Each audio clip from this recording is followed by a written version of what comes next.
अगर आप अमेरिका के लॉफुल परमानेंट रेजिडेंट हैं, यानी कि आपके पास ग्रीन कार्ड है और आप अमेरिका से बाहर यात्रा करके लौट रहे हैं, तो आपके पास कुछ कानूनी अधिकार हैं। लेकिन इसके बावजूद आपसे कड़ी पूछताछ की जा सकती है, आपका सामान चेक किया जा सकता है और कुछ मामलों में आपकी एंट्री को भी रोका जा सकता है। वीडियो में आज आपको बताएंगे कि अमेरिका लौटते समय ग्रीन कार्ड होल्डर्स के अधिकार क्या हैं, एयरपोर्ट और बॉर्डर पर सीबीपी अधिकारी क्या कर सकते हैं और क्या नहीं कर सकते, और साथ ही आपको ये भी बताएंगे कि आपको किन बातों से बचना है ताकि अमेरिका में आपको एंट्री लेते वक्त किसी तरह की कोई समस्या ना हो। नमस्कार, मैं हूं नेहा आपके साथ और आप देख रहे हैं एनबीटी टेक। तो देखिए, सबसे पहले जानते हैं ग्रीन कार्ड होल्डर्स के कानूनी अधिकारों के बारे में। अगर आपके पास ग्रीन कार्ड है तो आपको अमेरिका लौटने का कानूनी अधिकार है, लेकिन तब भी सीबीपी ऑफिसर्स आपकी जांच कर सकते हैं और आपका जो एक ट्रैवल का रिकॉर्ड है उसकी भी डिटेल हासिल कर सकते हैं। इसके अलावा सीबीपी ऑफिसर्स ये भी देख सकते हैं कि आपने अपना परमानेंट रेजिडेंसी छोड़ तो नहीं दिया।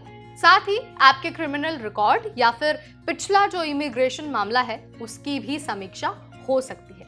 लेकिन ध्यान आपको ये रखना है कि आपको तुरंत डिपोर्ट नहीं किया जा सकता। अगर सीबीपी के अधिकारी आपके ग्रीन कार्ड के कंडीशन पर सवाल उठाते हैं तो भी आपको तुरंत डिपोर्ट नहीं किया जा सकता है। आप इमिग्रेशन जज के सामने सुनवाई की मांग कर सकते हैं और आप अपने खर्चे पर वकील रख सकते हैं। इसके अलावा सीबीपी अधिकारी अकेले आपके ग्रीन कार्ड को रद्द नहीं कर सकते हैं। अब जरा एक बार सामान और डिवाइसेस की जो चेकिंग है उसके नियम को भी जान लीजिए। तो देखिए, सीबीपी अधिकारी आपका बैग, आपका लैपटॉप और आपका फोन चेक कर सकते हैं, लेकिन आपको गैर जरूरी या फिर इनएप्रोप्रिएट सवालों से परेशान नहीं कर सकते हैं। आपको जबरन बयान देने के लिए मजबूर भी नहीं कर सकते हैं। इसके अलावा नस्ल, धर्म या फिर जातीय पहचान के आधार पर आपके साथ किसी तरह का बायसनेस भी नहीं हो सकता है। अब ये जान लीजिए कि जब आप अमेरिका लौटते हैं तो आपके साथ क्या कुछ हो सकता है, यानी कि जो सीबीपी अधिकारी हैं वो क्या कुछ आपसे पूछ सकते हैं। तो देखिए, जब आप लौटेंगे तो सीबीपी अधिकारी आपके ग्रीन कार्ड और आपके जो एक पहचान पत्र है उसकी जांच करेंगे। आपसे पूछेंगे कि आप कहाँ गए थे, क्यों गए थे, और ये भी पूछेंगे कि आप कितने समय तक बाहर थे।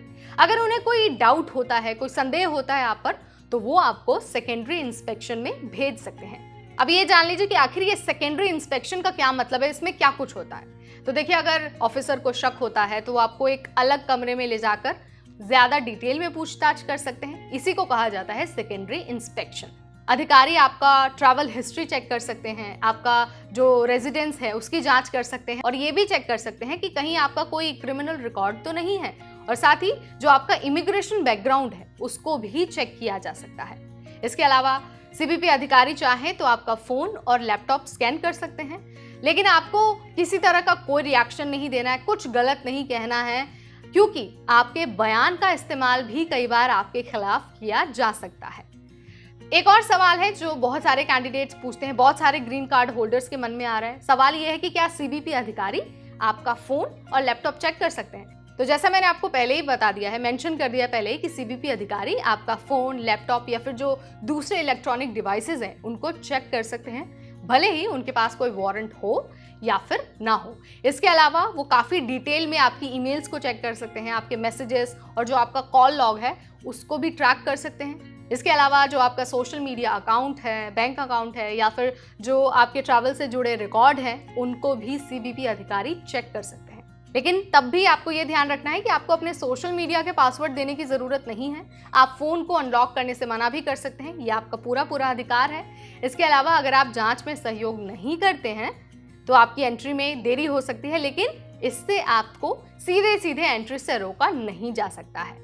अब आप ये भी जान लीजिए कि आखिर ये जो सीबीपी अधिकारी होते हैं, जो सीबीपी ऑफिसर्स होते हैं, आपको कितनी देर तक पूछताछ के लिए रोक सकते हैं।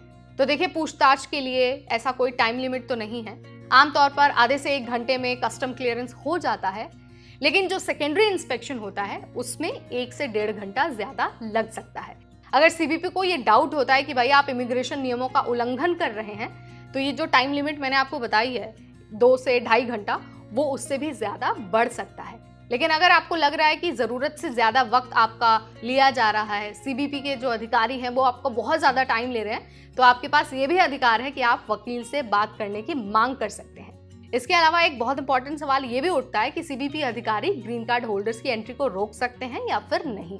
तो देखिए, सीबीपी अधिकारी को अगर लगता है कि आपने बहुत लंबे टाइम से आप अमेरिका से बाहर हैं, या फिर उनको ये लगता है कि भाई आपने जो अमेरिका का ग्रीन कार्ड है उसको सरेंडर कर दिया है, या फिर आपके खिलाफ कोई आपराधिक रिकॉर्ड है, या फिर आपने ग्रीन कार्ड की शर्तों का पालन नहीं किया है, तो सीबीपी अधिकारी आपकी एंट्री को रोक सकते हैं। लेकिन कुछ भी साइन करने से पहले आप अपने वकील से बात करिए, क्योंकि अगर आप बिना जानकारी, बिना पढ़े किसी भी डॉक्यूमेंट पर साइन करते हैं ना, तो हो सकता है कि आप खुद अपना ग्रीन कार्ड सरेंडर कर दें। तो इन सारी चीज़ों को आपको ध्यान रखना है।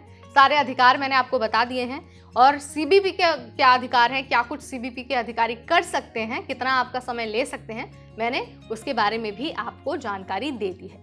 अब देखिए, सीधे सीधे आपका ग्रीन कार्ड रद्द नहीं हो सकता, सीधे सीधे आपको डिपोर्ट नहीं किया जा सकता, लेकिन आपको मुश्किल हो सकती है, आपको एंट्री मिलने में बहुत समय लग सकता है। लेकिन सारे डॉक्यूमेंट्स आपको अपने पास रखने हैं, अपडेटेड डॉक्यूमेंट रखने हैं, ताकि आपको किसी तरह की कोई समस्या ना हो। तो अगर आपको लगता है कि ये वीडियो बहुत इन्फॉर्मेटिव है, इससे आपकी जानकारी में इजाफा हुआ है, तो इसे लाइक और शेयर करना बिल्कुल ना भूलें। ऐसे अपडेट्स के लिए, इमिग्रेशन से रिलेटेड हर छोटी बड़ी जानकारी के लिए आज ही सब्सक्राइब करिए हमारा चैनल NBT Tech Ed।